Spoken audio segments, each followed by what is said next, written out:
हे नाथ मुझने मति शुद्ध देजो, हइये सदा सेवक भाव રહેજો। છો શબ્દો મારા પણ આપ આવીને કહેજો, રાજી થઈ અક્ષર ભાવ દેજો, રાજી થઈ અક્ષર ભાવ દેજો। સ્વામિનારાયણ સાક્ષાદ અક્ષર પુરુષોત્તમા, સર્વેભ્યં પરમાં શાંતિમ આનંદમ સુખમર્પયેત। શ્રી સ્વામિનારાયણ ભગવાનની જય, અક્ષર પુરુષોત્તમ મહારાજની જય, ગુણાતીતાનંદ સ્વામી મહારાજની જય, પ્રમુખ સ્વામી મહારાજની જય, પ્રગટ ગુરુ હરિ મહંત સ્વામી મહારાજની જય, સુરત અક્ષરધામ મહોત્સવની જય। દરેક દિવ્ય હરિભક્તોને વરુથીની એકાદશીના ભાવભર્યા સ્નેહભર્યા જય સ્વામી નારાયણ। મને આશા છે કે આજે તમે આ એકાદશીનું વ્રત કર્યું હશે, પરંતુ આજે આપણે આ એકાદશી સભાની અંદર એવા વિષય વિશે વાત કરવી છે કે જે વિષયની દરેક વ્યક્તિને જરૂર છે। આજે દરેકના ઘરની અંદર એક કુસંપનું વાતાવરણ ઊભું થયું છે। આજે સમાજની અંદર, એ પરિવારની અંદર, ધંધાકીય ક્ષેત્રની અંદર, અરે કોઈ પણ ક્ષેત્રની અંદર એ આ સંપની અગત્યતા છે અને આ સંપનો મહિમા એ આજના દિવસે આપણે સમજવો છે। આજના દિવસે આપણે આ એકાદશી સભાની અંદર ઘણા બધા એવા પ્રકારના પ્રશ્નોનું સમાધાન કરવાના છીએ। આમ તો આ રોજિંદા જીવનની અંદર આપણને કેવા અનુભવો થાય છે એની પણ વાતો કરવી છે। સાથે સાથે ગુણાતીત ગુરુ પરંપરાને એ પ્રસંગો આ દ્વારા એ આ સંપનો મહિમા આપણે સમજશું। ઘણી બધી વખત આપણે સંપ રાખવા માટે પ્રયત્ન તો કરીએ છીએ, પણ કંઈક તો ખૂટે છે કે જેથી સંપ રહેતો નથી।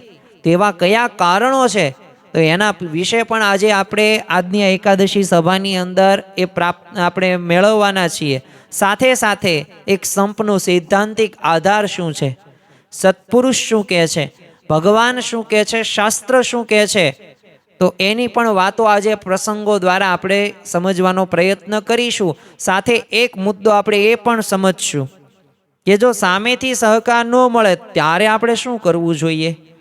એ રામાયણનું પણ દ્રષ્ટાંત જોશું, મહાભારતનું પણ દ્રષ્ટાંત જોશું, અને સહન કરવાથી, સંપ રાખવાથી ભગવાન અને સંતની કેટલો આપણને રાજીપો પ્રાપ્ત થાય છે, તો એની પણ આજે આપણે વાતો કરવાના છીએ।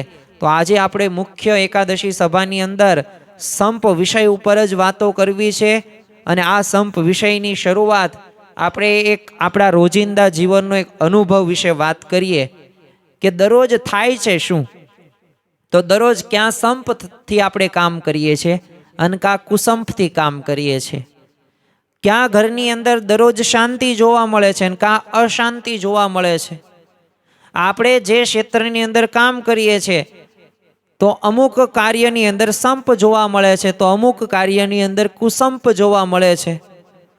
તો જો આપણા રોજિંદા જીવનની અંદર જ્યારે આપણે વાસ્તવિક અનુભવની વાત કરીએ ને, ત્યારે સંપ કરતાં કુસંપનું એ ટકાવારી પ્રમાણ છે ને વધતી જોવા મળે છે। જો કુસંપથી એ ખાલી ભલે પરિવારની અંદર ખાલી 10-15 મિનિટની એ ઉગ્ર બોલચાલની હોય, પણ તમે જો આખા ઘરનું વાતાવરણ અમુક વાર કલાકો સુધી તંગ બની જાય, તો અમુક વાર 2-3 દિવસ સુધી પણ એ વાતાવરણ એ ઘરનું આપણને ગમતું નથી। ઘણી બધી વખત તો આપણને એવો પણ અનુભવ થાય છે કે આના કરતાં બહાર રહેવું સારું, ઘરમાં અવાય જ નહીં, નોકરી ધંધા અને ખાવા પીવાનું બધું બહાર જ રખાય, ઘરે કોઈને મળવું જ નથી, આવા પણ વિચારો આપણને ઘણી બધી વખત આવે છે। અરે ઘરની અંદર સારા સોફા સેટ હોય, એસી હોય, ફ્રીજ હોય, ટીવી હોય, ગાડીઓ હોય, સારું જીવન ધોરણ હોય, એટલે કહેવાય ને A to Z ભૌતિક સુવિધાઓ હોય, છતાંય તે જો કુસંપના લીધે ઊંઘ નથી આવતી, અશાંતિ છવાઈ જાય છે, અને છેલ્લે એવું પણ થઈ જાય છે આના કરતાં આ વ્યક્તિ સાથે મેં લગ્ન ન કર્યા હોત ને તો સારું હોત, આના કરતાં મા બાપ ન હોત તો સારું હોત, આના કરતાં મારો આ દીકરો ન હોય ને તો સારું હોય। આવા વિચારો અને આવા શબ્દો આપણે બોલીએ છીએ, આ કંઈ નવી વાતો નથી હું કરતો।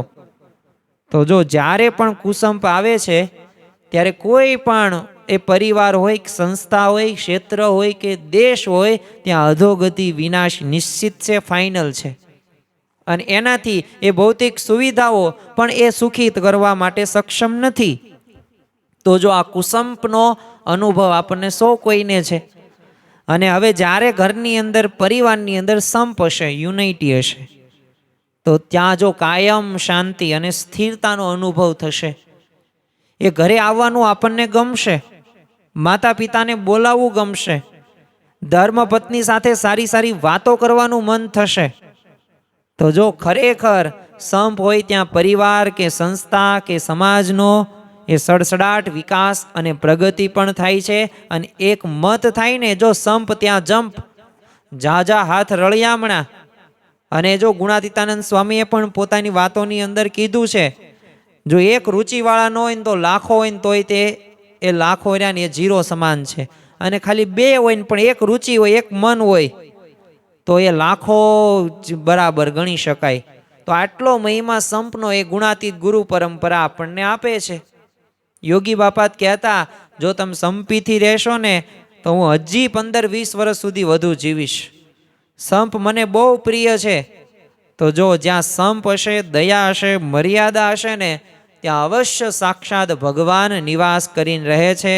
અને જ્યાં સંપ છે ત્યાં ભગવાનનો નિવાસ એ હોય જ છે.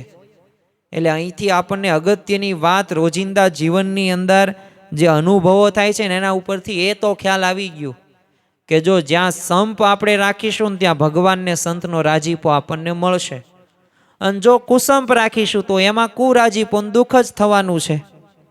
તો જો આપણે ગુરુનો અસીમ રાજીપો પ્રાપ્ત કરવા માટે એ વાસ્તવિક જીવનની અંદર સંપ રાખવો જ પડશે. અને સંપ રહ્યો એ મહંત સ્વામી મહારાજને પણ અતિશય પ્રિય છે. એ તો પોતે લખે જ છે, કેપિટલ SMP. સંપ અતિશય એમને પ્રિય છે. પ્રમુખ સ્વામી મહારાજ અને મહંત સ્વામી મહારાજના આપણે એક એક પ્રસંગો જોઈએ કે એમને સંપ કેટલો એ પ્રિય છે ને કેટલા પોતે રાજી થાય છે. જો આપણે સૌ કોઈ એ શિષ્યોએ ગુરુને રાજી કરવાના છે, ભગવાનને રાજી કરવાના છે. પ્રમુખ સ્વામી મહારાજ મુંબઈની અંદર વિરાજમાન હતા. નવરાત્રિના સમયે છે ને સ્વામી બાપા શયનખંડની અંદર પોતે સુવાની તૈયારી કરતા હતા. અને ત્યાં જ તે પૂજ્ય વિવેક સાગર સ્વામી દર્શન માટે પોતે જાય છે. હવે જે બાપા તો સૂતા નહોતા અને તરત તે પ્રસન્ન અને પોતે ફ્રેશ લાગતા હતા. એટલે પૂજ્ય વિવેક સાગર સ્વામીએ સ્વામી બાપાને આવી રીતે પ્રસન્ન ફ્રેશ જોયા ને એટલે એમને કારણ પૂછ્યું. ત્યારે પ્રમુખ સ્વામી મહારાજે કહ્યું કે 30 વર્ષથી જુદા રહેતા પતિ પત્ની વચ્ચે આજે સમાધાન થઈ ગયું, એટલે હું આજે આનંદમાં છું ને પ્રસન્ન છું. તો જો પરિવારના 2 સભ્યો વચ્ચેનો સંપ રહ્યો ને એ ગુરુને સર્વોચ્ચ આનંદ આપે છે. એનાથી આધ્યાત્મિક રીતે આગળ પણ વધી શકીએ છીએ. મહંત સ્વામી મહારાજ 2017ની અંદર યુગાન્ડા કંપાલાની અંદર પોતે વિરાજમાન હતા. તો 2 ભાઈઓ વચ્ચે છે ને લાંબા સમયથી અબોલા હતા. એટલે સ્વામીની ઈચ્છા જાણીને બંને નક્કી કરી નાખ્યું કે હવે આપણે છે ને સંપ રાખવો છે ને બંનેને ભેગું થઈ જવું છે. મહંત સ્વામી મહારાજને સંપ ગમે છે ને એટલે આપણે જે પ્રશ્નો એ બધું સમાધાન કરી નાખીએ. હવે એક ભાઈ તો કંપાલાની અંદર હાજર જ હતા. હવે બીજા ભાઈ હતા એ ભારત પોતે હતા. તો મહંત સ્વામી મહારાજ કેટલા બધા રાજી થઈ ગયા. જો ગુરુને રાજી કરવા છે ને તો રાજી સંપત્તિ થાય છે. તેઓ એટલા બધા રાજી થઈ ગયા કે એ જે હાજર ભાઈ હતા કંપાલાની અંદર એમને તો પ્રેમથી ભેટી પડ્યા. અને ભારતવાળામાં જે ભાઈ હતા ત્યાં તો એમને ફોન કર્યો અને આશીર્વાદ આપ્યા. અને ફોનથી તમને ભેટી લઈએ છે ને એવું પણ મહંત સ્વામીમાં જે કહ્યું. તો જો ગુરુનો અસીમ રાજીપો એ આપણને આ સંપથી થતો પ્રાપ્ત જોવા મળે છે. તો આપણા જીવનની અંદર આપણે એક જ લક્ષ્ય છે, મારે ભગવાનને સંતને રાજી કરવા છે. તો જો રાજીપો મેળવવાની આ તક છે, સંપ રાખીશું તો અવશ્ય રાજીપો આપણે પ્રાપ્ત કરી શકીશું. અને એક વખત ભગવાનને સંતનો રાજીપો પ્રાપ્ત થાય, ગમે તેવું ભૂંડું પ્રારબ્ધ હોય ને રૂડું થઈ જાય. વિપરીત પરિસ્થિતિ હોય ને તો સારી પરિસ્થિતિ થઈ જાય. પ્રારબ્ધ પણ બદલાઈ જાય, ભાગ્ય બદલાઈ જાય ને અખંડ આનંદ ને શાંતિ અને શાંતિ જ રહે. પણ હવે આપણને એ પણ એક પ્રશ્ન થાય, તો આ સંપની આટલી બધી તે વિશિષ્ટતા છે અને આટલો બધો ગુરુનો રાજીપો પ્રાપ્ત થાય છે, અને શાસ્ત્રોમાં પણ સંપનો મહિમા એ દર્શાવ્યો છે. અમે સંપ રાખવા માટે ઘણા બધા એ પ્રયાસો પણ કરીએ છીએ, પણ સંપ માટે કઈ વસ્તુ ખૂટે છે કે જે અમારા જીવનની અંદર અમે હજી ઇન્સ્ટોલ કરી નથી. જેમ ફોન હોય ને, એમાં અમુક સોફ્ટવેરો ઇન્સ્ટોલ કરવા પડે, જેથી એ એપ્લિકેશન દ્વારા, એ સોફ્ટવેર દ્વારા એ તમે બચી શકો કોઈ પણ વાયરસથી. તો 2007ની અંદર છે ને, આફ્રિકાના મોમ્બાસા શહેરની અંદર પ્રમુખ સ્વામી મહારાજ બિરાજમાન હતા, અને એમની સમક્ષ એક અમેરિકાનો એક છે ને યુવક પોતે પ્રમુખ પદની ચૂંટણીનો અહેવાલ આપતો હતો. એટલે આ યુવકે છે ને પ્રમુખ સ્વામી મહારાજને વાત કરી કે એક છે ને પાર્ટી એવો ઢંઢેરો પીટ્યો છે કે જો એ પાર્ટી જીતશે ને તો એવા પગલાં લેશું કે જેથી કુટુંબમાં સંપ વધશે. એટલે આ સાંભળીને તો બાપા છે ને અટકી ગયા અને પૂછ્યું કે આમાં સરકાર શું કરી શકે. ત્યારે એ મહેન્દ્રભાઈ બેરિસ્ટરે એ કહ્યું કે બાપા એમાં કેવું છે, એ પાર્ટીએ વચન આપ્યું છે કે જો સંપ માટે અમે ટેક્સ રહો ને એ ઓછો કરી નાખશું. એટલે જે સંયુક્ત પરિવાર હોય તેને ટેક્સ ઓછો ભરવાનો, એટલે નો છૂટકે ભેગું જ રહેવું પડે, એટલે સંપ આ ઓટોમેટિક આવી જાય. અને ત્યારે પ્રમુખ સ્વામી મહારાજે એક સૈદ્ધાંતિક સત્ય આપ્યું. પ્રમુખ સ્વામી મહારાજે સ્પષ્ટ કહી દીધું કે માત્ર કાયદા કે બાહ્ય ટેકનિકથી સંપ ન આવે. આપણે ઉપર છેલ્લું સારું સારું બોલીએ, જન્મદિવસ યાદ રાખીએ, મેસેજ કરીએ, વોટ્સઅપમાં આપણે ઇન્સ્ટાગ્રામની અંદર સ્ટોરી ચડાવીએ, નામ પણ આપણે બોલીએ, તો એનાથી પોઝિટિવ અસર આમ ચોક્કસ થાય છે. પણ એ બાહ્ય રીતે વાત થઈ, કાયદા દ્વારા થઈ, સારું લગાડવા માટે થઈ, પણ પાછળથી પછી આપણે તે વ્યક્તિની નિંદા કરતા હોય તો એ બાહ્ય ઉપાયથી તે ઊભો કરેલો સંપનો જે મહેલ રહ્યો ને એક ઝાટકે તૂટી જાય. અને જો આપણું આવું જ છે, ગમે તે પ્રસંગો હોય ત્યારે પ્રસંગોની અંદર ખોટા ખોટા આપણે વખાણો કરીએ, પાછું એ વ્યક્તિ ગેરહાજર હોય ને ત્યારે આપણે પાછું એનું ખોદણી કરતા હોય, આ તો આવો છે, આ તો શું છે, એને સારું લાગે એટલે મેં આવું કીધું. આ પ્રકારની જે ટેવ રહીને હેબિટ છે ને એ જ વ્યક્તિને દુઃખી કરે છે. એટલે એક વાત યાદ રાખવું, સંપમાં કઈ વસ્તુ ખૂટે છે? ભાવ ખૂટે છે.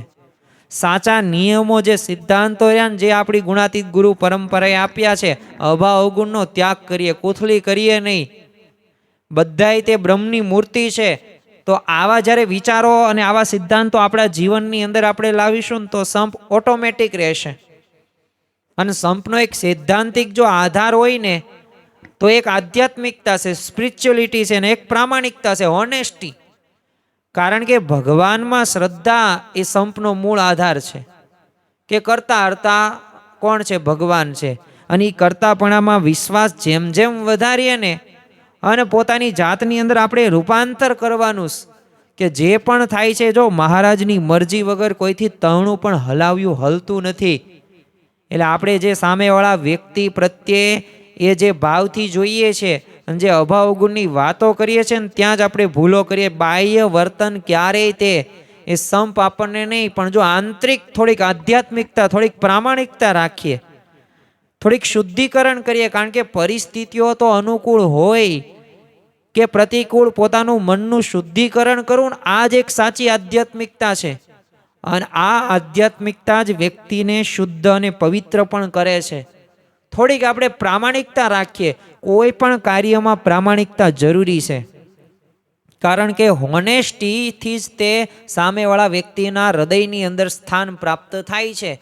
જ્યાં સુધી હૃદયમાં સામેવાળી વ્યક્તિ માટે જો સારો ભાવ અને પ્રામાણિકતા ન હોય ને ત્યાં સુધી ક્યારેય તે સંપ ટકી શકતો નથી. એટલે ભાવ રાખીએ આપણે. કણે કણની અંદર ભગવાન જો આપણે માનતા હોય તો શું સામેવાળા વ્યક્તિ આપણા ભાઈ કે આપણા દેરાણી કે જેઠાણી કે સાસુ કે સસરા કે ભાઈ કે બહેનમાં નહીં હોય? ભગવાન હોય જ. તે કરતા હરતાનો વિચાર રાખીએ ત્યાં તો આપણને સુખ આવશે સંબંધનું, બાકી સંબંધનું પણ સુખ નહીં આવે. તમે જો વિશ્વાસ વિના મિત્રતા નથી અને પ્રામાણિકતા વિના વિશ્વાસ નથી. એટલે વિશ્વાસ રાખીએ, વિશ્વાસે વહાણ તરે છે. પ્રામાણિકતા રાખીશું તો વિશ્વાસ ઓટોમેટિક આવી જશે. તો આધ્યાત્મિકતા એટલે હૃદયની અંદરની એ સામેવાળી વ્યક્તિ પ્રત્યે શુદ્ધ અને પવિત્ર ભાવ રહ્યો ને એ દિવસે ને દિવસે જો વધારવામાં આવે તો અવશ્ય સંપ ટકે છે. અને એ સંપ ટકવા માટે આ મુખ્ય પ્રિન્સિપલ છે, સિદ્ધાંત ગણી શકાય છે.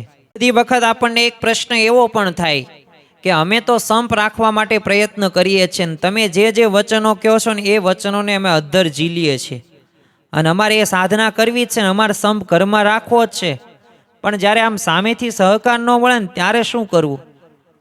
તો આપણને આવા ઘણા બધા પ્રકારના પ્રશ્નો થતા હોય. તો આવો જ પ્રશ્ન છે ને એ પ્રમુખ સ્વામી મહારાજને એક વખત પૂછવામાં આવ્યો કે આમ સંપ રાખવા માટે એમ પ્રયત્ન કરીએ પણ સામે છે ને સહકાર ન મળે તો ત્યારે અમે શું કરીએ? તો હવે આપણે છે ને આપણી વિચારધારા કેવી છે? સામેવાળો સંપ રાખવા માટે સહકાર ન આપે તો આપણે એ વ્યક્તિને બોલાવીએ નહીં, સંબંધ તોડી નાખીએ, અથવા તો એ વ્યક્તિ સાથે ઝઘડીએ, જેમ તેમ બોલીએ, અથવા એ વ્યક્તિ સાથે કામ ન કરીએ, અબોલા લઈ લઈએ. આપણી તો આવી વિચારધારા છે. આ સામાન્ય વિચારધારા થઈ, આ સામાન્ય એટીટ્યુડ અભિગમ થયો. આમાંથી ક્યારેય સંપ ન આવે. પણ જો પ્રમુખ સ્વામી મહારાજે સ્પષ્ટ કહી દીધું કે જો સંપમાં સામેવાળો શું કરે છે ને એ જોવાનું જ નથી, મારે શું કરવું છે એ વિચારવાનું છે. એટલે મારે શું કરવું જ્યારે આ વિચાર આવી જાય ને ત્યારે બસ સંપની શરૂઆત થાય. પ્રમુખ સ્વામી મહારાજે કહેલું કે આપણે જ સહન કરવાનું છે, અન્યની ભૂલો કે કડવાશને હસતા મુખે સ્વીકારવાની છે. સામેવાળો વ્યક્તિ એ ગમે તે કરે પણ આપણે આપણી કોઈ સામેવાળાની ભૂલ આપણે જોવાની જ નથી. આપણે આપણી જ ભૂલો જોવાની છે ને એ કડવાશ હોય ને એ બધું સ્વીકારવાનું છે. આપણે જ અનુકૂળ થવાનું. પ્રમુખ સ્વામી મહારાજે એ પણ કહ્યું, કારણ કે પરિસ્થિતિ અને વ્યક્તિ પ્રમાણે પોતાને ઢાળવાનો પ્રયત્ન કરવાનો છે અને અનુકૂળ થશું ને તો જ તે સંપ રહેશે. અને આપણે જ મનગમતું મૂકવાનું. જો આપણે સંપ રાખવો હશે ને જો આપણે શાંતિ અને આપણે આનંદમાં અને સુખમાં રહેવું હોય તો પોતાનો આગ્રહ અને હઠને છે ને બાજુ ઉપર રાખવો પડશે. મત્સ્યાના ફૈબા જેવું ન કરવું, નકર કલ્યાણ સાઈડમાં રહી જશે. મત્સ્યા કઈ દિશામાં આવ્યું ને એ ગુણાતીત ગુરુ પરંપરાને કઈ કોઈને ખ્યાલ નથી. યોગી બાપા કે નામ તો પહેલી વખત સાંભળ્યું, પરંતુ કઈ દિશામાં છે ને એ નથી ખ્યાલ. તો જો કુરાજીપો પ્રાપ્ત થાય છે અને આપણે જ ઘસાવાનું. એટલે સંપ કોઈ કઈ દલાલી કે સોદાબાજી નથી. એ સંપ રહ્યું ને એક સમર્પણની ભાવના છે, એ ઘસાઈ છૂટવાની એક ભાવના છે અને ઘસાવું જ પડશે. હવે સામેવાળો વ્યક્તિ સુખી થાય છે તો તમે શા માટે બળતરા કરો છો? તમે એને શા માટે પરિવર્તિત કરવા માગો છો, એને બદલાવા માગો છો? એનું જીવન છે, એના વિચારો છે, એના કંઈક પૂર્વના કંઈક સંસ્કારો છે, એને એ રીતે જીવવા દો. તમે તમારી રીતે જીવો. હા, સંપથી, ઘર સભાથી, સત્સંગ સભાથી પ્રયત્નો કરવા જોઈએ. અને એક વાત તો યાદ જ રાખવી, હું તમારા માટે આટલું કરું તો તમે આટલું કરો. આવો જો હિસાબ રાખવાની ટેવ હશે ને તો ક્યારેય સંપ છે ને જીવનની અંદર રહેશે નહીં. કોઈ પણ ક્ષેત્રમાં કોઈ વ્યક્તિ સાથે તમારે સંપ નહીં રહે, કારણ કે તમે હિસાબ કિતાબ રાખો છો કે તમે આટલું કર્યું, મેં આટલું કર્યું, તમે કેમ આટલું જ કર્યું તો હું એટલું જ કરીશ, તમે આમ કર્યું તો હું એમ જ કરીશ, જેવા સાથે તેવા. આમાં ક્યારેય સંપ ન આવે. અનુકૂળ થવું પડશે, સમર્પણ દાખવવું પડશે. અને જો સમર્પણનું સર્વોચ્ચ ઉદાહરણ તમે જુઓ મહાભારતની અંદર પણ એ પાંડવોનો એ ત્યાગ તમે જુઓ. પાંડવોએ સમર્પણ કરવા માટે તૈયાર જ હતા. એ વિષ્ટિકાર તરીકે શ્રી કૃષ્ણ ભગવાનને મોકલે છે. ખરા અધિકારી તો પાંડવો જ હતા ને હસ્તિનાપુરના. છતાં પણ એ શ્રી કૃષ્ણ ભગવાનને શું કીધું, તમે તમતાર ગમે એમ કરીને સમાધાન કરાવી દો, અમારે યુદ્ધ કરવું જ નથી. સમર્પણની ભાવના હતી. 5 ગામ જ ખાલી માગ્યા હતા. આ તો દુર્યોધનનો અહંકાર હતો. અને એ અહંકાર શું હતો કે 100ની અણી જેટલી પણ જમીન હું નહીં આપું. એ અહંકારના લીધે એનું પતન થયું છે. બાકી સમર્પણની ભાવના પાંડવોમાં હતી જ. એ પાંડવોએ સમર્પણ દાખવ્યું જ હતું, પણ સામેથી એ જો એને સમર્પણ ન મળ્યું એટલે એનો વિનાશ થયો. તમે જો સમર્પણનું એક સર્વોચ્ચ ઉદાહરણ ગણી શકીએ રામ પરિવારનો એ જે ત્યાગ, એ રામાયણની અંદર આપણને ખ્યાલ છે કે જે ઘટના બને છે એ મંથરા હતી, એને કાન બંભેરણી કરી, કઈ કઈને એવા કુસંગી એવા શબ્દો કહ્યા. બાકી જો રામાયણની અંદર લખેલું છે કે કૌશલ્યા માતાના પુત્ર રામ એ જે પ્રેમ જેટલો નહોતા કરતા ને એનાથી પણ ડબલ 3 ગણો પ્રેમ આ કઈ એ ભરતને નહીં પણ રામને કરતા હતા. પણ તમે જુઓ કે કઈ કઈને કુસંગીના શબ્દો મંથરાએ કીધું કે રાજમાતાનું પદ કૌશલ્યા માતા લઈ જશે ને તું બસ સાઈડમાં રહી જઈશ. તને 2 વરદાનો યાદ કરાવ્યા અને કીધું કે અત્યારે યોગ્ય સમય છે, હવે વરદાનો પછી કામમાં નહીં આવે, અત્યારે જ માગ. અને જો તમે કઈ કેવી માંગણી કરી. જો ક્યારેય કુસંગીના શબ્દોમાં આવવું નહીં. સત્સંગનો કુસંગ હોય, બહારનો પણ કુસંગ હોય અને અંતરનો પણ કુસંગ હોય. ત્રણેય કુસંગથી રક્ષા કર. એટલે જ આપણે સવારમાં પ્રાર્થના હોય, કુસંગ થકી મારી રક્ષા કરજો. તો જો અહીંયા કઈ દશરથ રાજા પાસે શું માંગણી કરે છે કે ભરતને રાજગાદી અને રામને 14 વર્ષનો વનવાસ. કંઈ બગાડ્યું નથી, તોય તે આવા વરદાનો 2 માગે છે. અને જો એ રઘુકુલ રીત સદા ચલી આએ, પ્રાણ જાય પણ વચન ન જાય, એ રીત હતી. એટલે જો દશરથ રાજાએ તો કંઈ બોલતા નથી, પણ જો રામ ભગવાનને પણ કંઈ સૂચન કરતા હોય, રામ ભગવાન સમજી ગયા. આ વરદાનો માગ્યા છે, વચન દીધું છે, વચન ક્યારેય હેઠું પડવું ન જોઈએ. જો સમજણ આને કહેવાય. આ સમજણ સંપથી આવે. આ સંપ રાખીએ ને તો આપણા જીવનમાં આવી સમજણો આવે, સિદ્ધાંતો આવે, બાકી ન આવે. પણ તમે જુઓ શું થયું, દશરથ રાજાનું મૃત્યુ થાય છે, રામને વનવાસ મળે છે. આ પરિસ્થિતિમાં કોઈએ પણ પોતાના હક કે દાવાનો ક્યારેય વિચાર નથી કર્યો. સમર્પણની એ સર્વોચ્ચ શિખરો ઉપર એ બધાય વિરાજમાન હતા. પ્રથમ જ તે આપણે વાત કરીએ રામચંદ્રજીનો ત્યાગ. તમે જુઓ, દશરથ રાજાને એમ નથી કહેતા કે આવા શું વરદાનો પેન્ડિંગ રાખતા હશો, ત્યારે ને ત્યારે વચન આપી દેવાય ને. વિરોધ કંઈ કરતા નથી, હસતા મુખે બસ વનવા જવા માટે તૈયાર થઈ ગયા. લક્ષ્મણજીનો ત્યાગ જોવો. રામ ભગવાને લક્ષ્મણજીને કહ્યું નથી મને બીક લાગે, તું આવીને મારી સાથે. કે લક્ષ્મણજીએ જ, દશરથ રાજાએ લક્ષ્મણજીને નથી કીધું.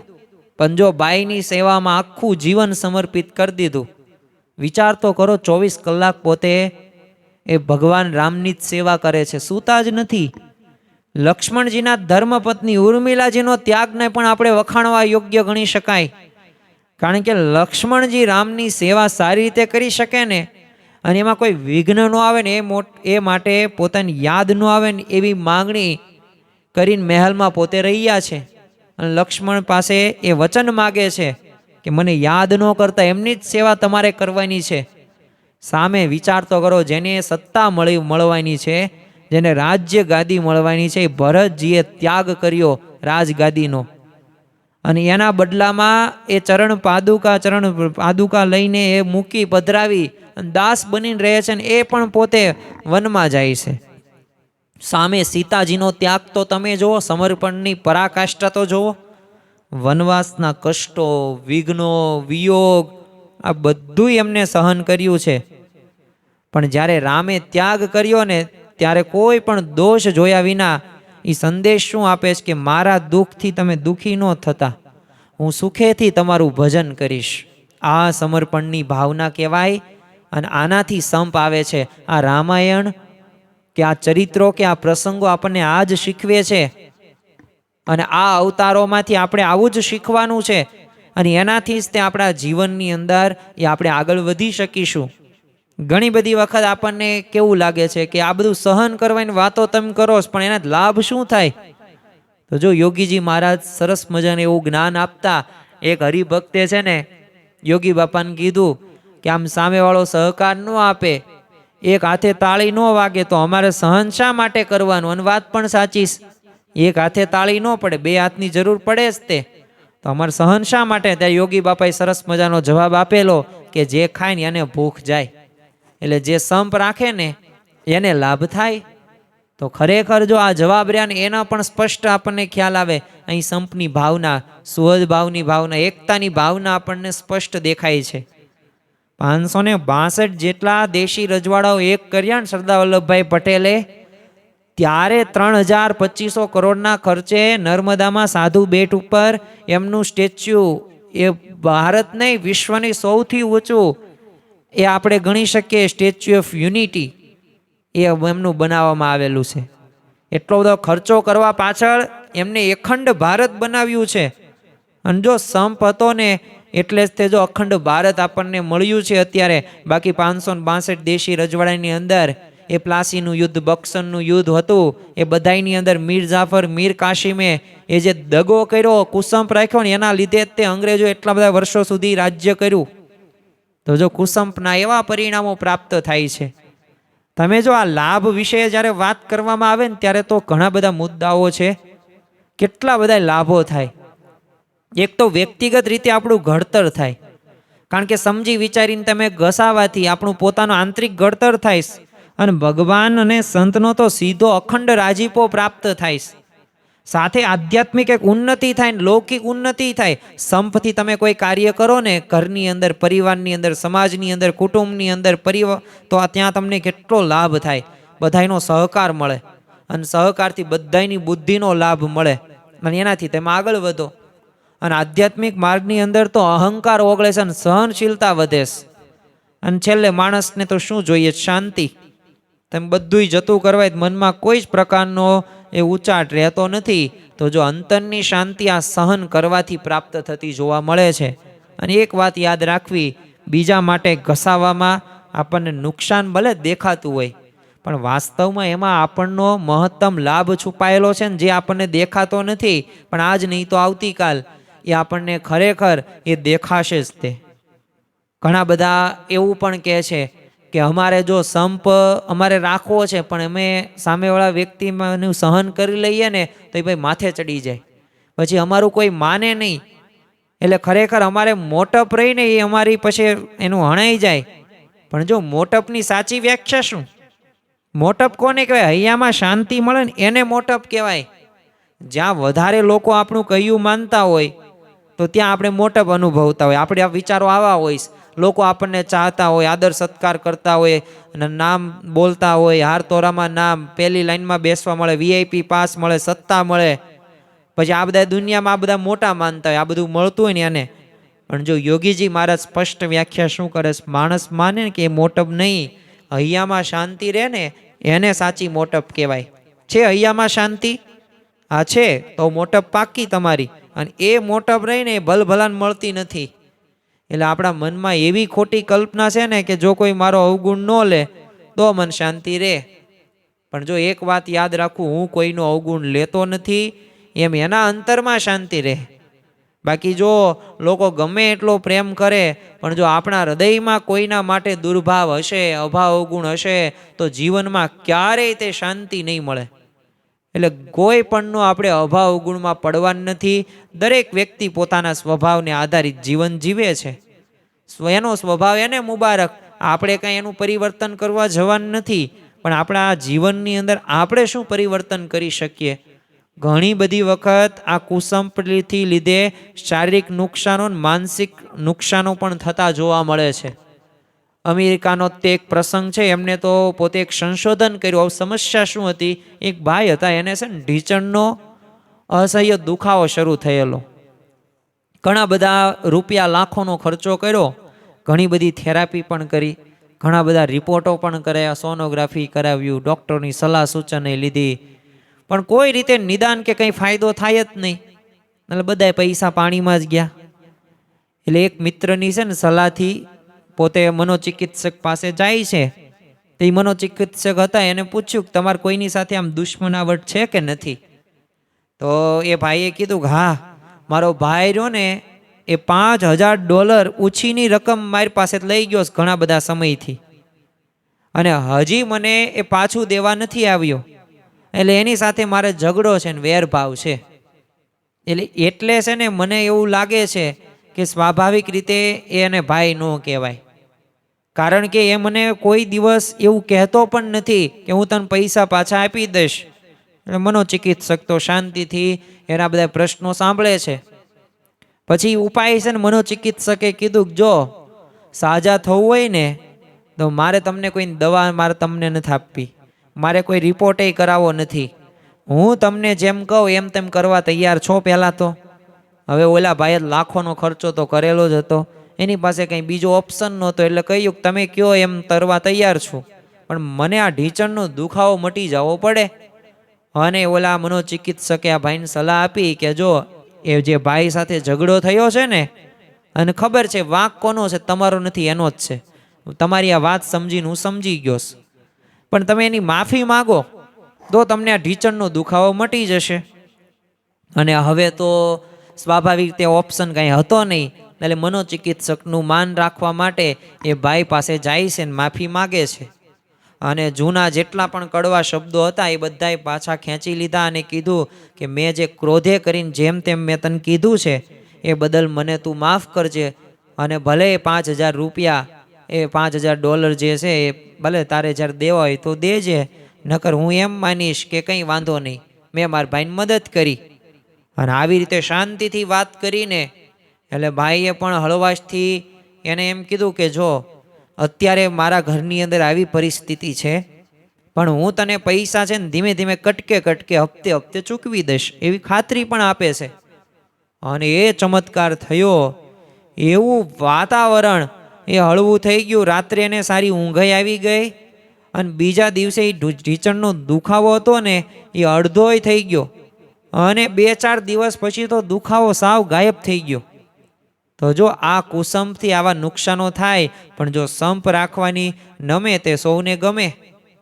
તો આ વિચાર સાથે એ ભાઈ સાથે સમાધાન કરી લીધું તો દરેક પ્રશ્નનું સમાધાન થઈ ગયું. તો જો આવી રીતે ઘણી બધી વખત શારીરિક, માનસિક, એક આધ્યાત્મિક એક આ અસરો કુસંપથી થતી જોવા મળે છે. જો આનો અર્થ એ નથી કે દરેકને શારીરિક દુખાવો હોય તે વેરના કારણે જ હોય. ક્યારેક વખત આપણી ઉંમર હોય કે ઘસારાના લીધે પણ હોઈ શકે, પણ એક વાત તો 100% છે કે વેરભાવ, નેગેટિવિટીથી એ શારીરિક, માનસિક, આધ્યાત્મિક નુકસાન થાય છે થાય છે. કારણ કે સ્ટ્રેસ અને બીમારીઓ એ આ વેરભાવના લીધે જ વધે છે. ઊંઘ હરામ થાય છે, વિચારોમાં અશાંતિ રહે છે માનસિક રીતે, પણ એ માનસિક એટલે નેગેટિવિટી વેરભાવના લીધે. અને ભગવાનના દર્શન કે ભક્તિમાંય મન ચોંટતું નથી, કથા વાર્તા સાંભળવી પણ આપણને ગમતી નથી. એટલે આધ્યાત્મિક નુકસાન પણ આ વેરભાવના લીધે, કુસંપના લીધે થતું જોવા મળે છે.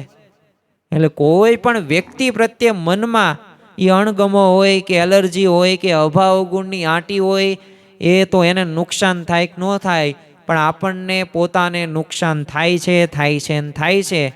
એટલે એક વાત યાદ રાખવી કે જ્યારે આપણે કોઈના થકી થયેલા દુઃખને ભૂલી જઈએ ને અને એને માફ કરી દઈએ ને, ત્યારે સૌથી મોટો આધ્યાત્મિક લાભ એ આપણને થાય છે.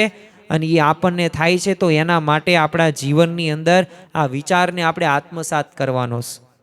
અને તમે જો પ્રમુખ સ્વામી મહારાજે, મહંત સ્વામી મહારાજે આપણી ગુણાતીત ગુરુ પરંપરાના જીવન પ્રસંગો દ્વારા એ આપણને આ શૂન્ય વેરભાવ અને એ અસીમ સહનશીલતાના દર્શન આપણને સત્પુરુષોના જીવન પ્રસંગો દ્વારા ખ્યાલ આવે જ છે.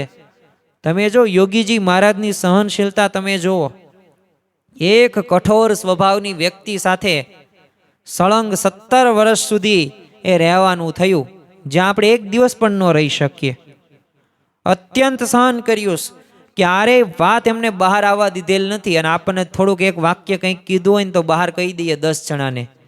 જાહેરાત કરવામાં તો આપણે નંબર 1 છીએ. અને એ વ્યક્તિનું હંમેશા પાછું ભલું થાય ને એવું જ યોગી બાપાએ ચિંતવન કરેલું છે, ક્યારેય એના દોષ એ જોયેલા નથી. સાથે સાથે તમે જુઓ કે પ્રમુખ સ્વામી મહારાજ તો એમના જીવનની અંદર પણ આપણને સ્પષ્ટ દેખાય આવે નિર્દોષ દ્રષ્ટિ કેવી. પ્રમુખ સ્વામી મહારાજ હંમેશા કહેતા કે મને કોઈનું અહિત થાય ને એવો વિચાર ક્યારેય આવ્યો નથી.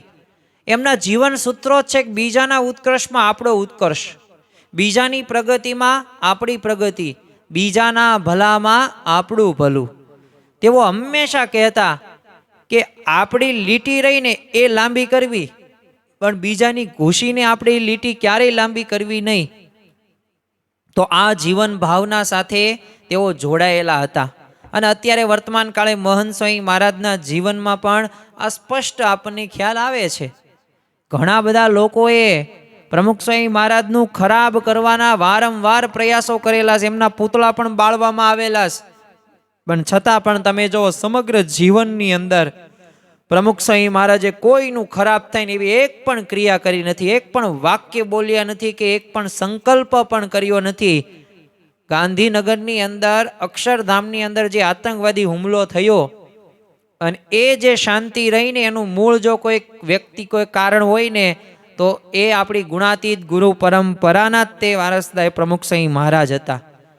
વિચાર તો કરો કેવી નિર્દોષ દ્રષ્ટિ, કેવી એમની ભદ્ર ભાવના. એ જે બે આતંકવાદીઓ જ્યાં મરાયણા હતા ને, જેમને મારી નાખવામાં આવ્યા હતા, કારણ કે ઘણા બધાને એક બે સંતો પણ એ પોતે અક્ષરવાસી થયા હતા અને ઘણા બધું નુકસાન પણ થયું હતું. એટલે કમાન્ડો દ્વારા એ ઓપરેશન એ જ્યારે કરવામાં આવ્યું, પણ ત્યારે આપણને સ્પષ્ટ ખ્યાલ આવે છે કે એ પુષ્પવૃષ્ટિ બધી તે કર્યું, તો જ્યાં મરાયણા ત્યાં પણ એ પુષ્પવૃષ્ટિ કરીને કીધું કે આવો વિચાર કોઈને બીજા આવે નહીં, તો અહિત કરવાનો. તો જો આ પ્રમુખ સ્વામી મહારાજ હતા અને આપણે એમના શિષ્યો છીએ. આપણને વર્તમાન કાળે એ જ તે ગુણાતીત ગુરુ પરંપરા, એ સત્પુરુષ, એ અક્ષરબ્રહ્મ આપણને મહંત સ્વામી મહારાજ એ પ્રાપ્ત થયા છે. તમે જો સંબંધો સુધારવા માટે છે ને નમવું પડશે, ખમવું પડશે, સહન કરવું પડશે, અનુકૂળ થવું પડશે, ઘસાવવું પડશે, સમર્પણની ભાવના આપણે ડેવલપ કરવી પડશે અને નમ્રતા જરૂરી છે. તમે જો ભગવાન સ્વામિનારાયણનો તે આપણે એક પ્રસંગ જોઈએ. શ્રીજી મહારાજ જ્યારે ગઢપુરની અંદર વિરાજમાન હતા, તો ગઢડાની અંદર એક ઉત્સવ સમયે છે ને હરિભક્તના બાળકનું થૂક અજાણતા, હવે એમને કંઈ જાણી જોઈને એ બાળકે એ કોઈક અન્ય સંપ્રદાયના સાધુ ઉપર એ ઉડ્યું થોડુંક. એટલે સ્વાભાવિક બાળક હોય, બાળકને કંઈ એવું કંઈ હોય નહીં મનમાં, પણ બોલે એટલે સ્વાભાવિક એવા છાંટા ઉઠતા હોય. તો હવે એ જે સાધુને છે ને ખોટું લાગી ગયું, એને ઊંધું લાગ્યું કે હાથે કરીને જાણી જોઈને છે ને મારું અપમાન કર્યું. એટલે બધા ગામના બધા મહાજનો હતા ને એ બધાને ભેગા કર્યા, આંદોલનને હડતાલ શરૂ કરાવી. હવે વાત વણશે ને એ પહેલા તે શ્રીજી મહારાજ પોતે એકલા પગપાળા છે ને ચાલીને વિરોધીઓની સભામાં પોતે પહોંચી ગયા અને એક પણ ક્ષણનો વિલંબ કર્યા વગર એ જે સાધુને એ જે એને લાગ્યું હતું જાણી જોઈને મારું અપમાન એ બાળકે કર્યું છે, એટલે એ જ સાધુને તરત તે ચરણ સ્પર્શ કરીને ભગવાન પગે લાગ્યા. અને મહારાજે પાછું નમ્રતા શું કીધું કે અમારા ભક્ત દ્વારા જે કંઈ અયોગ્ય વ્યવહાર થયો હોય ને એના માટે અમે માફી માગીએ છીએ. તો જો ભગવાન એ આવી રીતે નમ્રતા રાખતા હોય તો આપણે એમના ભક્તો છીએ, આપણે એમના શિષ્યો છીએ, તો આપણામાં પણ એ આવવું પડે. હક અને દાવામાં જો પડશું ને તો ક્યારેય ઉકેલ નહીં આવે. અને જો શાંતિ અને સમાધાન જોઈતું હશે ને તો આપણો વાંક ન હોય ને તો પણ નમ્ર બનીને માફી માગી લેવી જોઈએ.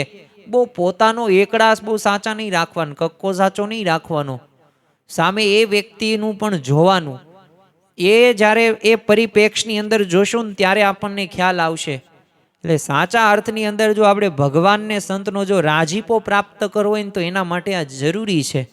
અહંકારનો ત્યાગ કરીએ.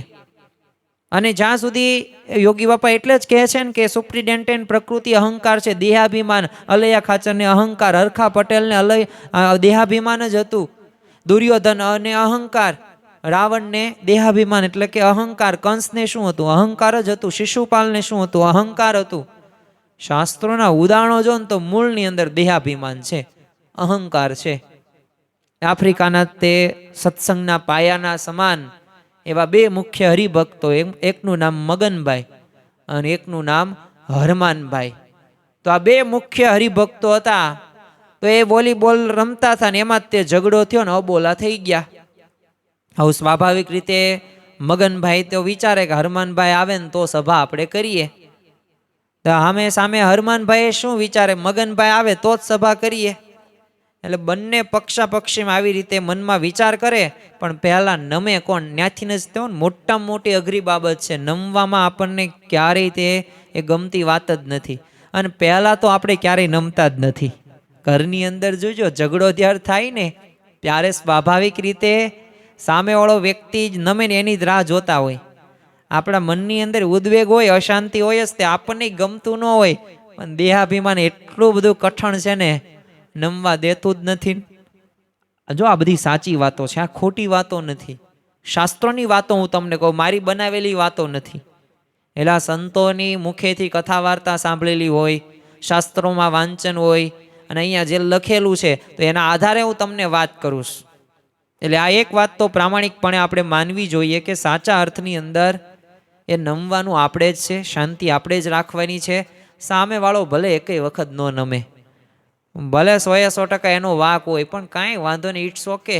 જેવી ભગવાનની ઈચ્છા.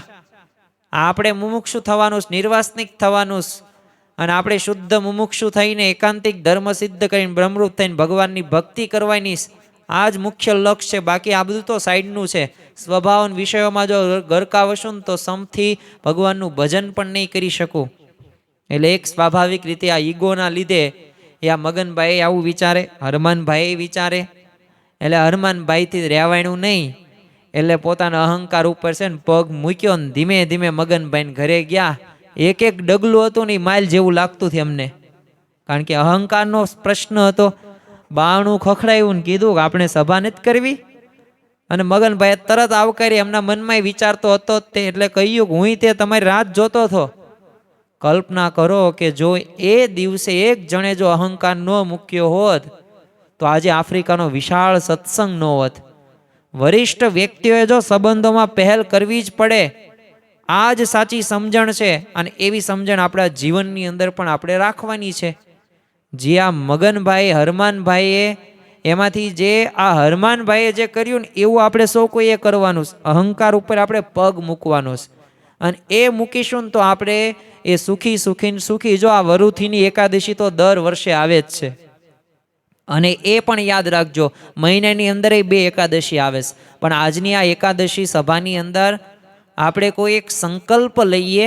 એક જ સંકલ્પ, આજે આપણે એક સંકલ્પ લઈએ, પછી આપણે આવતી એકાદશીમાં કંઈક બીજો સંકલ્પ લઈશું.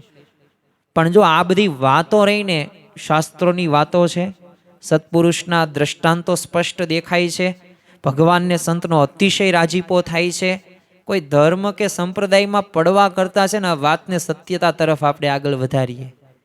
આપણને જે આ સત્સંગને શાસ્ત્રને સંતો ને સત્પુરુષને ભગવાન મળ્યા છે ને એનો થોડોક વિશ્વાસ રાખીએ. અવિશ્વાસ રાખીએ છે એટલે જ માનતા નથી. કોઈ કે 2 સલાહ દીધો એક ધંધામાં આમ કરો તો આમ થશે, કેવો એનો વિશ્વાસ રાખીએ કરીએ છીએ ને પાછું પણ નુકસાન જાય તોય એ તો એવું થાય. પ્રયત્નો તો હજારો કરવા પડે પછી જ સફળ થાય. કેવો તરત દ્રષ્ટાંત ત્યાં આપણને આવી જાય. તો આ તો સાચા બોલા પુરુષો મળ્યા છે. સત્પુરુષ સાચા છે, ભગવાન સાચા છે, ઉપાસના સાચી છે. અને આ કોઈ દંભ કે અભિમાનથી નહીં કહેતા નથી, નિર્માનીપણે દાસ ભાવે વર્તે છે. તો આપણે એમનું માનીએ. મારું ન માનો તો કાંઈ નહીં, અને હું મનાવવા વાળો પણ કોણ છું? સામાન્ય એક હરિભક્ત. પણ આપણે આપણા જીવનની અંદર એક વાત યાદ રાખીએ, ભાવનાથી થોડુંક વિચારથી કરીએ કે ઘરની અંદર એ જે વાતાવરણ થાય છે કુસંપનું, તો એનો હું તો જવાબદાર નથી ને? શું મારા લીધે તો નથી થતું ને એવું? દર વખતે હું દેહાભિમાનના લીધે સામેવાળા વ્યક્તિનું તો ભૂલ નથી કાઢતો ને? હું એને નીચે પાડવાનો અને એને થોડુંક અપમાન લાગે એવું તો હું નથી કરતો ને? મારાથી એવું અજાણતાય નથી થતું ને? થાય જ છે. જો સાચી રીતે અંતરદ્રષ્ટિ કરવામાં આવે, પ્રામાણિકપણે જો વિચાર કરવામાં આવે ને, તો આનો જવાબ આપણી પાસે જ છે. કોઈની પાસે જવાબ માગવાનો આવતો નથી. તો ખરેખર મહંત સ્વામી મહારાજે પણ આપણને સંપ વધારવા માટે એ ગોંડલની અંદર પણ પત્ર લખેલો, અને એની અંદર મહંત સ્વામીમાં જે 2 વાક્યો લખેલા છે સંપ માટે, અને આ 2 વાક્યોના 2 પ્રશ્નો છે ને એ આપણે આજે આ સભા પૂરી થાય ને એ પૂર્વે પ્રશ્નનો જવાબ આપણે મેળવી લઈએ. પ્રથમ જ તે એ મહંત સ્વામી મહારાજ કહે છે વિચારની જાગૃતિ, કે હું કેવી રીતે મારા મનમાં વિચાર કરીશ તો સંપ વધશે. તો આજુબાજુના લોકો સાથે છે ને પોઝિટિવ સકારાત્મક વિચાર કરવાનું દરરોજ આપણે આયોજન કરવાનું. આ વાણીને આપણે એવી સારી વાપરીએ ને કે સામેવાળો વ્યક્તિ આપણે બોલીએ ને તેને ગમે, એને વધુ સાંભળવું ગમે, એવી વાણી શુદ્ધ પવિત્ર રાખીએ. મહંત સ્વામીમાં જ કહે છે સમજી વિચારીને બોલવું જોઈએ. યોગી બાપા કહે છે દૂધની પેઠે ઘીની પેઠે. તો જો આ બધું એમનામ નથી ઉપમા આપેલી, વાણી વેર પણ કરાવે ને વાણી સંબંધો પણ સુધારે છે. એટલે કેવી રીતે હું મનમાં વિચારીશ, કેવું હું વિચારીશ કે જેથી સંપ વધે. ઘરમાં ક્યારેક એવી પરિસ્થિતિ બને તો એમાં હું ધીરજ રાખીશ, સામેવાળા વ્યક્તિને હું સમજીશ, એની જગ્યાએ હું આવીશ અને વિચારવાનો પ્રયત્ન કરીશ કે ઓહો વાત તો સાચી છે કે એને રોગ છે ને એટલે પોતે આરામ કરે છે, એના જીવનમાં એવા માનસિક રીતે પ્રશ્ન છે ને એટલે આપણને આપણી સાથે એવું બોલે છે. બાકી એની ભાવના એવી નથી. કાઠિયાવાડની અંદર તમે એક કહેવત સાંભળેલી હશે, એક પ્રસંગ તમને કહું ને એ કહેવત પછી એમાં ઉમેરીશ. આપણે સાંભળેલું જ છે, નવું નથી જૂનું જ છે. પણ આ જૂનું છે, પણ વાત સાચી છે. આપણે જો પહેલાના સમયની અંદર ચૂલા ઉપર રસોઈ કરવામાં આવતી, ત્યારે રોટલા એ બહેનો દ્વારા કરવામાં આવે, તો નાનો બાળક હોય ને એની પાસે જાય એટલે શું કે, બહેન આઘો મરને. તો શું મરવાનું કે છે? એ શબ્દોની અંદર શું મરવાના ભાવો છે? અરે એનો અર્થ કેવો થાય? એનો અર્થ એવો થાય કે અહીંયા તું ન આવ્યો, અહીંયા આવીશ ને તો મરી જાયશ, વધુ જીવ તું. એટલે અહીંથી આઘો જા, આઘો મર એટલે વધુ જીવ, આવો અર્થ થાય છે. હવે આપણે અર્થનું અનર્થ કરી નાખીએ. હવે આપણા માતાનો આપણે અવગુણ લઈ લે. તમારા મમ્મી પપ્પા એમ કહે છે ને કે બટા આ તું બહાર તું આમથી આમ ફરેશ, પણ તું કરે છો શું? તે તારો જીવનનું કાંઈ વિચાર્યું? તું આ ફોનમાં દરરોજ 2-5 કલાક તું આમથી આમ ટાઈમ પસાર કરેશ, પણ એમાં તને મળે છે શું? તાર કરવાનું શું જીવનની અંદર? ત્યારે આપણને ખોટું લાગે છે કે મને કીધું, હું આ કામ કરું છું, હું ભણું છું. કોઈ પૂછી પણ શકતા નથી. તો વિચારવાનું છે આપણે કે હા વાત સાચી છે, મારાથી આ ભૂલ થાય છે, મને આ પૂછે છે તો મારા સારા. યોગી બાપા કહેતા, ગુરુ કોઈક મારી ભૂલ દેખાડે મને બહુ ગમે, કેમ? એનાથી સુધરાય. તો જો યોગી ગીતા વાંચીએ છીએ ને તો આ જીવનમાં પાછું ઉતારવું. આમાં કંઈ કરોડો અબજો રૂપિયા એ આ સંસ્થા આપણી પાસે જ લઈ લેતા નથી, બ્રેન વોશ નથી કરતા, આપણને ખોટા માર્ગે નથી વાળતા. બાળકોને સંસ્કારો, યુવકોને સંસ્કારો આપે છે, શિશુને સંસ્કારો આપે છે. 3-4 વર્ષનો 315 સંસ્કૃત શ્લોક મુખપાઠ કરી નાખે. જો તમે દુનિયાની અંદર આ પ્રકારે કાર્ય કરો, નક્કી તૈયાર કરાયેલા છે, અને એવી ટ્રેનિંગ તાલીમ આપવામાં આવેલી. શા માટે? વધુમાં વધુ આવક આવે એ માટે નહીં, આ થોડુંક વિચારવું. એટલે આ વિચારની જાગૃતિ છે, અને એ મનમાં સતત આવો વિચાર કરો, સકારાત્મક વિચાર રાખવાનો. બીજો વાણીનો સંયમ, હું કેવી રીતે બોલીશ તો સંપ વધશે. તો આ પણ આપણે વિચાર કરીશું તો અવશ્ય એ સંપ રહેશે. તો સંપ જાળવો ને આપણી પોતાની જવાબદારી. ભગવાન સ્વામિનારાયણ ગુણાતીત ગુરુ પરંપરાના ઉપદેશો પ્રસંગો જોઈએ તો એમના જીવનની અંદર એ આધ્યાત્મિક લાભો, અખંડ શાંતિ અને પ્રસન્નતા એમને જો પ્રાપ્ત થઈ હોય તો આપણને નહીં થાય. તો સતત આપણે સંપમાં રહીને જીવન આપણે સફળ બનાવવાનું છે. તો આજની આ વરુથીની એકાદશી છે, તો આજની આ એકાદશી સભાની અંદર આપણે સૌ કોઈ એક સંકલ્પ લઈએ કે વાણીનો સંયમ સાથે આગળ વધીશ. વિચારમાં હું મનમાં એવા વિચાર કરીશ કે સતત એ મારા પરિવારના સભ્યો રહ્યા ને એ મારાથી એ રાજી થાય, ખુશ થાય, અને સંપથી એ જીવન જીવાય, અને કુટુંબમાં, પરિવારમાં, દરેક ક્ષેત્રની અંદર સંપ અને સંપ. તો આજના દિવસે આપણે મહારાજ સ્વામીના ચરણોમાં પ્રાર્થના કરીએ કે એકાદશી તો અમે રહીએ છીએ, અને એકાદશીના દિવસે અમે એક સંકલ્પ આજે અમે એવો લઈએ છીએ કે અમારા જીવનમાં અમે સંપનું એ વિશેષ કરીને અમે પાલન કરી શકીએ, અને બધાયને અમે સુખી કરી શકીએ. એ જ આજના દિવસે અમને એવી બળ, બુદ્ધિ અને શક્તિ આપજો, અને એથી તમે પ્રસન્ન થજો. શ્રી સ્વામિનારાયણ ભગવાનની જય.